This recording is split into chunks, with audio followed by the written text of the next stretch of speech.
ಅಯ್ಯಯ್ಯೋ ಉಗ್ರವಾದಿಗಳ ನಡೆಗೆ ಉಗ್ರವಾದಿಗಳಿಗೆ ಈ ಚಾಮುಂಡಿಪುರಂನಲ್ಲಿ ಕೃಷ್ಣರಾಜ ಯುವ ಬಳಗದ ಸದಸ್ಯರೆಲ್ಲ ಸೇರಿ ಏನು ಭಾರತದ ಕಾಶ್ಮೀರ ಇತ್ತೀಚೆಗೆ ನಾವೆಲ್ಲ ನೋಡಿದ್ವಿ, ಬಹಳಷ್ಟು ಪ್ರವಾಸಿಗರನ್ನ ಸೆಳೀತಾ ಇತ್ತು.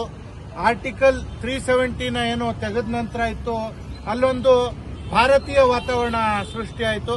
ಈ ಮುಂಚೆಯಲ್ಲಿ ಪ್ರತ್ಯೇಕತಾವಾದ, ಪಾಕಿಸ್ತಾನಿ ಪರ, ಹೀಗೆ ಹಲವಾರು ಗುಂಪುಗಳಿತ್ತು. ಆದರೆ ಈಗೆಲ್ಲ ಮನಸ್ಸುಗಳು ಬೆಸೀತ ಒಂದು ಭಾರತೀಯತೆ ಮೂಡ್ತಾ ಇತ್ತು. ಇತ್ತೀಚೆಗೆ ಸ್ವಾತಂತ್ರ್ಯೋತ್ಸವ ಕೂಡ ಬಹಳ ವಿಜೃಂಭಣೆಯಿಂದ ಆದದ್ದು ನೋಡಿ ನಾವೆಲ್ಲ ಬಹಳ ಖುಷಿ ಪಟ್ಟಿದ್ವಿ. ಕಾಶ್ಮೀರ ಭಾರತದ ಅವಿಭಾಜ್ಯ ಅಂಗ, ನಮ್ಮ ದೇಶದ ಮುಕುಟ ಮಣಿ ಅನ್ನೋದನ್ನ ನಾವೆಲ್ಲ ಚಿಕ್ಕದ್ರಿಂದ ಹೇಳ್ತಾ ಇದ್ವಿ. ಈಗ ಆ ಒಂದು ಸುಂದರ ಭೂಮಿ ಏನು ಕಾಳಿದಾಸ ತನ್ನ ಕಾವ್ಯದಲ್ಲಿ ಬರೀತಾ ಇದ್ದಂತ ಒಂದು ಕನಸಿನ ಸುಂದರ ಭೂಮಿ ಏನಿತ್ತು, ಅಲ್ಲಿ ಭಾರತೀಯರು ವಿದೇಶಿಯರು ಸ್ವಚ್ಛಂದವಾಗಿ ಇವತ್ತು ಪ್ರವಾಸಕ್ಕೆ ಹೋಗ್ತಾ ಇದ್ರು. ಆದ್ರೆ ಮತ್ತೆ ದುರದೃಷ್ಟವಶಾತ್ ಬಹಳ ದಿನಗಳ ನಂತರ ಪ್ರವಾಸಿಗರ ಮೇಲೆ ಬಹಳ ಒಂದು ದೊಡ್ಡ ಮಟ್ಟದ ದಾಳಿಯಾಗಿದೆ. ನಿಜಕ್ಕೂ ಇದು ಮನಸ್ಸಿಗೆ ಬಹಳ ನೋವಾಗ್ತಾ ಇದೆ.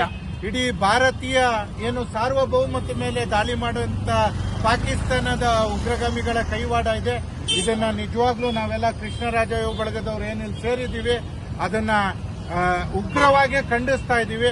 ಇಂಥ ಒಂದು ಇದನ್ನ ಇವತ್ತು ಕಪ್ಪು ಪಟ್ಟಿ ಧರಿಸಿ ನಾವು ಇದನ್ನ ವಿರೋಧಿಸ್ತಾ ಇದ್ದೀವಿ. ಮತ್ತೆ ಮೊಂಬತ್ತಿ ಹಿಡಿದು ಮೌನಾಚರಣೆ ಮಾಡಿ ಅಲ್ಲೇನು ನಮ್ಮ ಭಾರತೀಯರು ಮತ್ತು ವಿದೇಶಿಯರು ಮೃತಪಟ್ಟಿದ್ದಾರೆ ಅವರ ಶಾಂತಿ ಕೋರ್ತಾ ಇದ್ದೀವಿ. 2 ನಿಮಿಷ ಮೌನಾಚರಣೆ ಕೂಡ ಮಾಡ್ತಾ ಇದ್ದೀವಿ. ಕರಾಳ ದಿನ.